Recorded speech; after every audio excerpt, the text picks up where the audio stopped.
Hi అండి అందరికీ welcome back to my channel. So ఇప్పుడే తెలిసిన అప్డేట్స్ ఏంటంటే రీతు గారికి నాగార్జున గారి ఎపిసోడ్లోని గట్టిగా క్లాస్ పెట్టడం జరిగిందని తెలిసింది. చాలా లో అయ్యి ఆవిడ కూడా బాధపడ్డారని తెలిసింది. And demon Pavan captainship cancel చేయడం జరిగింది. అండ్ మోర్ ఓవర్గా వీకెండ్ ఎలిమినేషన్ కూడా మ్యాక్సిమం అందరూ మనీష్ ఎలిమినేట్ అవ్వబోయే ఛాన్సెస్ హై ఉన్నాయి ఓటింగ్ పోల్ రిజల్ట్స్ బట్టి అని చెప్పి తెలుస్తుంది. అండ్ హరీష్ గారు అయితే నేను ఉండలేను, నేను వెళ్ళిపోతాను అని చెప్పి మళ్ళీ అంటుంటారు. Maybe he is not feeling to stay in the Bigg Boss house అని అనిపించింది. బికాస్ లాస్ట్ వీక్ నుంచి ఆయన అంటూనే ఉన్నారు, లేదు నేను ఉండను వెళ్ళిపోతాను అని. సో అది కూడా మ్యాక్సిమం ఛాన్సెస్ అయి ఉండొచ్చు. ఆయన ఇంకా గివప్ ఇచ్చినట్లున్నారు కంప్లీట్గా, గేమ్లో ఉండను అని. ఆయన ఏంటంటే కోపం వచ్చినప్పుడు ఏదో ఒకటి అలా అంటున్నప్పుడు అనేయాలి ఆలోచిస్తున్నారే కానీ చెప్పే పాయింట్కి కరెక్ట్గా ఆన్సర్ ఇస్తే చాలు అన్న పాయింట్ అయితే ఆయన లాజిక్ మిస్ చేస్తున్నారు.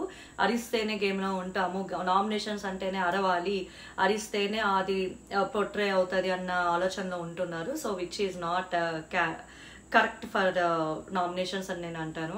హరీష్ గారు కూడా కొంచెం ఈ వీక్ అంతా చూస్తే గ్రాఫ్ లో అయిందనే చెప్పాలి. అండ్ అతని ఫింగర్ కూడా ఇంజూర్ అయిందని తెలిసింది, లైక్ థమ్ ఫింగర్ ఏదో ఇంజూర్ అయింది టాస్క్లో అని తెలిసింది.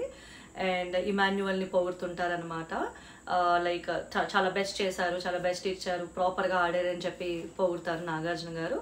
అండ్ అన్నిటికీ మించి అసలు నిన్న జరిగిన బాస్కెట్ టాస్క్లో కూడా మొత్తం ఆలోచించి చూస్తే అసలు రామ్ తన గేమ్ తను కరెక్ట్గా ఆడుంటే ఇంకోలా ఉండుండేది, టర్న్ ఓవర్ అయి ఉండేది అనిపించింది.